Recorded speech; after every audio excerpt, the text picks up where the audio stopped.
good afternoon. Kain na po tayo ng tanghalian. Kain po ako. Ulam po is, ayan, ang yung niluto ko kaninang talbos ng kamote at saka bangus. Bangus is live. Kain po tayo.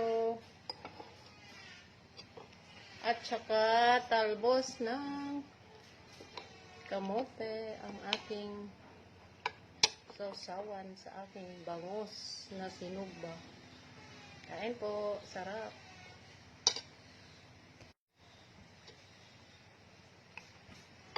Sarap.